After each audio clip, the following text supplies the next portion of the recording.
menace. Donc, pour moi, la gestion du gouvernement, il doit revoir. Il n'y a pas de réconciliation en ce moment. Que le président de la République République est au courant de ce qui moment. se passe là. Mais papa, en clair, en même, c'est-à-dire que nous qui sommes dans la basse cour, là, on ne va pas te mentir, hein, c'est gâté. Il n'y a pas quelqu'un qui a te promené dans tous les quartiers, dans les gares, où il y a les trucs là. Et puis ils vont parler ton bon nom vieux. Tout le monde est fâché, c'est la Didi. Ceux qui viennent parler, oui, c'est sur les réseaux sociaux. La preuve même que c'est des menteurs là. Ils ne parlent pas à visage découvert. Ils créent faux profil pour parler. Nous, on parle Didi. Vieux, c'est chaud. Ils ont cassé maison de nos parents. Ils ont cassé des écoles en pleine année scolaire. Ils ont cassé des... C'est-à-dire, on n'arrive plus à comprendre. C'est vrai, il faut développer, mais le développement, c'est l'être humain d'abord. C'est l'être humain, on met au centre du développement. Le président de la République a réalisé d'énormes choses. Les ponts, les routes, oui, on est d'accord. Mais est-ce que ça profite à la population? Est-ce que nous, là, on bénéficie en quoi de ça? Donc, franchement, la gestion du gouvernement, là, moi, je ne vais pas mentir, un vieux.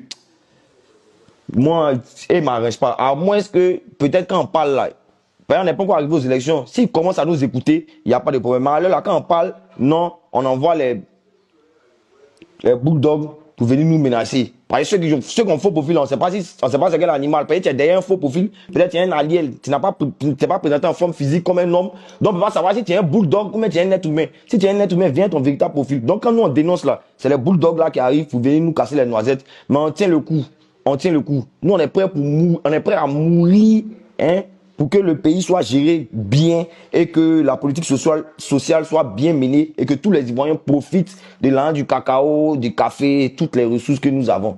Donc, pour conclure, je ne suis pas allé à la politique du gouvernement actuel, à moins que peut-être il change. Je parle en tant que citoyen qui connaît ses droits et ses devoirs. Donc, ne m'en voulez pas. Merci les doyens. Non, ça ne m'a pas fait peur. Ça m'a motivé à tout gâter, en fait. C'est-à-dire que j'étais en train de scroller sur TikTok et puis j'ai vu la photo de mon fils, de ma famille, de mes amis. Ils ont tous mis RIP dessus. Et une chanson, Babagnon. Quand j'ai vu ça, j'ai dit non, les gars là, ils vont me mettre en rogne. Après, je pense qu'il a fait une vidéo dans l'immédiat même. Mais je me suis calmé. J'ai pas passé la vidéo parce que généralement, je fais les vidéos quand je suis dans un état un peu calme. Après, il y a des menaces de on connaît chez toi, on connaît ta famille.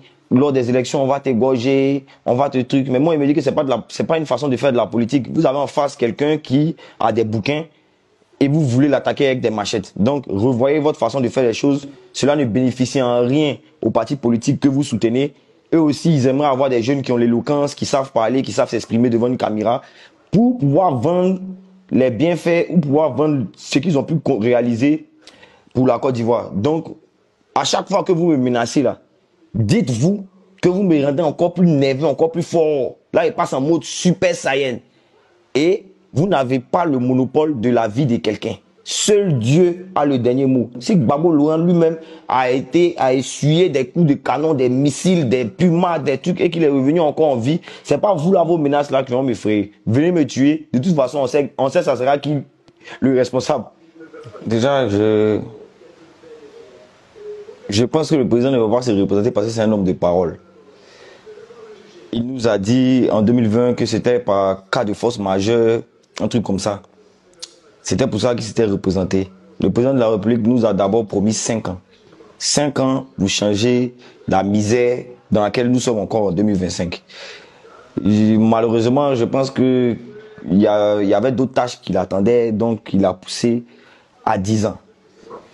10 ans, il a fait des choses vraiment extraordinaires. On est tous fiers de dire que nous sommes Ivoiriens. Quand on voit les infrastructures, d'accord. En 2020, il nous a dit clairement qu'il ne va pas se représenter. Il était félicité par Emmanuel Macron, président de la France. Il était félicité par le grand frère Salfo. Il était félicité par plein de sommités. Mais malheureusement, mon cher papa, que j'apprécie tant, d'ailleurs je salue la population de Korogo, papa Amadou Koulibaly, qui devait le remplacer, est décédé dans des conditions un peu... Et le président de la République est remonté sur le cheval pour dire qu'il allait se présenter. On a accepté parce que, bon, on s'est dit que les cadres du RHDP n'étaient pas encore aguerris. Et là, nous sommes en 2025. On part pour les élections d'octobre 2025. Je pense qu'il est grand temps que le président de la République range ses crampons et qu'il profite de sa retraite avec ses enfants et sa famille. Je ne suis pas d'accord pour un 4e mandat du président de la République. Ça, c'est mon avis et je pense que j'ai le droit par rapport à la Constitution. L'article 16 a dit qu'on a tous la liberté d'opinion, de pensée, d'expression, tout ça. Donc je pense que le président de la République ne doit pas se présenter. Maintenant, si le président de la République veut se présenter, il n'y a pas de problème. Il faudrait qu'on fasse une élection inclusive. Une élection inclusive, on se rappelle, on a tous vu lors de l'élection de 2010, il y avait plus de 10 candidats. Ou peut-être 9, je ne sais plus. On a même vu un comédien qui s'appelle Adama Daiko venir candidater pour le poste, pour le fauteuil présidentiel. C'est ça, c'est ce qu'on appelle une élection inclusive. Donc, si le président veut se représenter, bon, c'est vrai, il y a des militants qui le soutiennent, tout ça. Il n'y a pas de problème. Mais il faudrait aussi que, je ne sais pas si c'est la Cour suprême ou la Cour constitutionnelle, accepte les autres candidats. Il faudrait qu'on accepte tout le monde. Si l'Atlantique qui va checker au quartier a les moyens, a les capacités intellectuelles et financières pour se présenter à une élection présidentielle, il faudrait qu'on l'accepte. Il ne faudrait pas qu'on choisisse des candidats pour se mesurer à eux. Donc, Papa Ado, si tu veux, moi je suis contre le fait que tu te présentes en 2025. Tu peux te faire remplacer par Papa Mamadou Touré, ou bien par Maman Kandia, ou bien tu peux te faire remplacer par Papa Djoumani. Maintenant, si tu veux te présenter aussi, papa, si vous voulez, excusez, si vous voulez vous présenter aussi, affrontez vos camarades de lutte de longue date, le président Laurent Gbagbo.